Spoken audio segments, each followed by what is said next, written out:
Champion et Bièvre va peut-être les accompagner en première provinciale. On va passer à Bièvre maintenant. Nous l'avons vu, il recevait Flawin cet après-midi. Ça c'est pour le tour final. Voyons ce que cela a donné en championnat cette saison.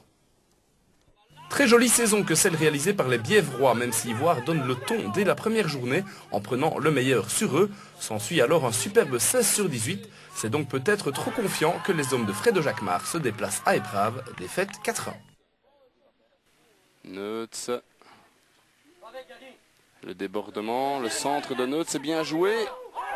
Et ce but, oh, quel but incroyable de Jeffrey Neutz, alors que tout le monde voyait ce ballon terminer sa course derrière le but.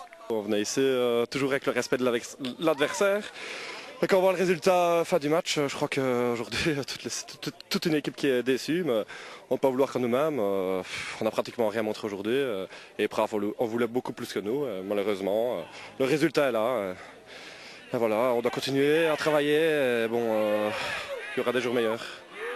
Les Ardennais ne quittent cependant jamais le trio de tête et poursuivent leur route avec quelques beaux cartons contre Anhé, contre Chevetogne, 2 fois 6-1, mais aussi dans le derby des frères Jacquemart, Thierry le Jeudinois et Frédéric le Bièvrois. Sauté qui joue avec Léonard, Léonard qui un crochet, 2 crochets, il arrive face à Mathieu et il plante le deuxième but. Juste au moment où Jeudine était en train de se réveiller. Léonard qui fait 2-0.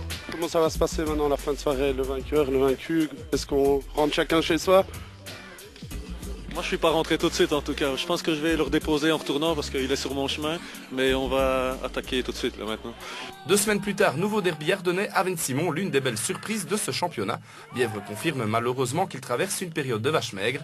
Défaite chez les Orangers, 8 jours après un revers à domicile contre Philippeville, un candidat au titre. Votre objectif reste tout de même le titre? Je pense, vous savez, le championnat est long. Maintenant, il faut se remettre. Je pense qu'on a l'équipe pour jouer le titre, ça c'est clair. Maintenant, il faut se battre comme 11 guerriers. Ou on va dire plutôt 15-16 guerriers, ça c'est clair. Un peu trop ambitieux, le capitaine bièvrois, tout devant Philippeville et surtout Ivoire se détache. La lutte pour le titre opposera ces deux équipes. Bièvre n'a plus qu'à, entre guillemets, assurer sa place au tour final. Il se reprend bien 2 nouvelles victoires contre Nîmes et Achen. Avant le choc face à l'ogre ivoirien, un beau duel dans une superbe ambiance, le moteur bièvrois. Alors, Daoust, il écarte sur la droite pour sauter. La passe est un peu courte, sautez-les vite. Sautez. Gerbou, et ça passe à côté. Et la 5e tête de Bob Gerbou. Et ça n'est toujours pas cadré. La victoire de Ivoire dans le choc au sommet. Ici à Bièvre 0-1 grâce à un but de Julien Marchal en première mi-temps. En boutade, l'entraîneur Fred Jacquemart en vient même à se demander si la présence de nos caméras ne perturbe pas ses joueurs. Bièvre réalise un 9 sur 9 avant de perdre à Suris et de mordre la poussière à Bième.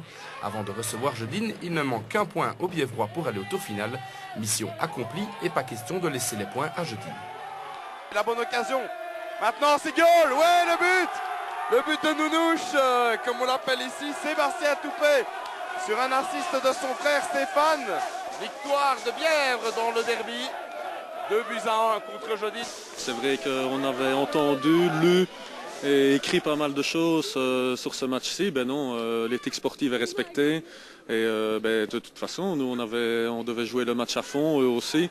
Et à l'heure où on vous parle, Bièvre peut toujours rêver évoluer en première provinciale la saison prochaine.